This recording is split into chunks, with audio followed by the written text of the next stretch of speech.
పాదయాత్ర పరుగులో విజేత ఎవరు? పాదయాత్ర చేస్తే పవర్ వస్తుందా?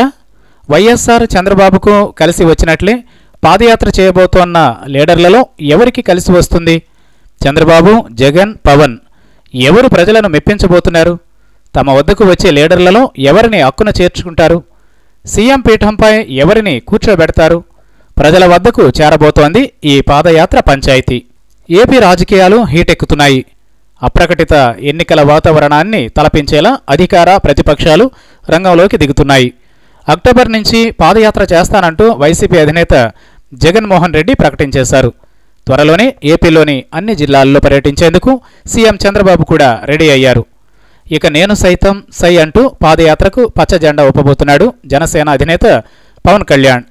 నిత్యం పాదయాత్ర చేస్తూ ప్రజలను ఆకర్షించే పనిలో పడ్డారు. 14 ఏళ్ల క్రితం తన తండ్రి పొలిటికల్ జర్నీని మలుపు తిప్పిన పాదయాత్రని ఇప్పుడు తాను అస్త్రంగా మలుచుకోబోతున్నారు జగన్. తండ్రి బాట తనకు కలిసొస్తుందనే ధీమాతో ఉన్నారు. మరి వైఎస్ను ఆదరించిన ప్రజలు జగన్ను ఆదరిస్తారా? జగన్ విషయంలో పాదయాత్ర ఎంత మేరకు వర్కౌట్ అవుతుంది అన్నది ప్రస్తుతం ఇటు మీడియాలోనూ అటు జనంలోనూ చర్చ సాగుతోంది. పాదయాత్ర వల్లే వైఎస్ సీఎం అయ్యాడా అంటే ఖచ్చితంగా కాదనే సమాధానం కూడా వినిపిస్తోంది. అప్పటికే 9 ఏళ్లు చంద్రబాబు సీఎంగా కొనసాగడంతో ఆయన విధానాల పట్ల ప్రజల్లో కొంత వ్యతిరేకత మొదలైంది. ముఖ్యంగా ఉద్యోగ వర్గాలు ఆయన పట్ల తీవ్ర అసంతృప్తితో ఉండేవి. ఉద్యోగ వర్గాలకు తోడు రైతుల్లోనూ ఆయన పట్ల ఏర్పడిన వ్యతిరేకతను వైఎస్ పాదయాత్ర ద్వారా తనకు అనుకూలంగా మలుచుకోగలిగారు. అలా చంద్రబాబు వ్యతిరేకత కూడా వైఎస్కు కలిసొచ్చిందనే చెప్పాలి. గత ఎన్నికల ముందు చంద్రబాబు పాదయాత్ర కూడా సేమ్. 10 ఏళ్ల కాంగ్రెస్ పాలనపై రాష్ట్ర ప్రజల అసంతృప్తి, అదే సమయంలో రాష్ట్ర విభజన అంశం కాంగ్రెస్ను దెబ్బతీసింది. ముఖ్యంగా ఈ కారణాల వల్ల టీడీపీ అధికారంలోకి రాగలిగింది. ఇక రాష్ట్ర వ్యాప్తంగా పవన్ కూడా పాదయాత్ర చేయడానికి సన్నాహాలు చేస్తున్నట్లు తాజా సమాచారం. రాయలసీమ నుంచే పోటీ చేస్తానని ప్రకటించిన పవన్ ఆ ప్రాంతం నుంచే పాదయాత్రకు శ్రీకారం చుట్టబోతున్నాడట. గతంలోనే పాదయాత్ర చేయాలని అనుకుని వాయిదా వేసుకున్నారు.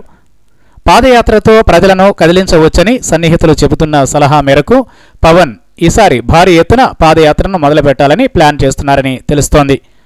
పాదయాత్ర వల్ల ప్రయోజనాలు చాలా ఉన్నాయి.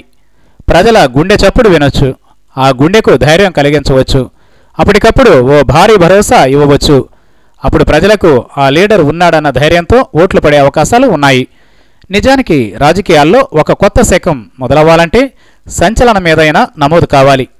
ఆగర్భ శత్రువు లాంటి ప్రత్యర్థిని ఢీకొట్టాలంటే హడావిడిగా రంగంలోకి దిగితే సరిపోదు. పక్కా ప్రణాళికతో ప్రత్యర్థి ఊహించని టైమింగ్లో రంగంలోకి దిగాలి.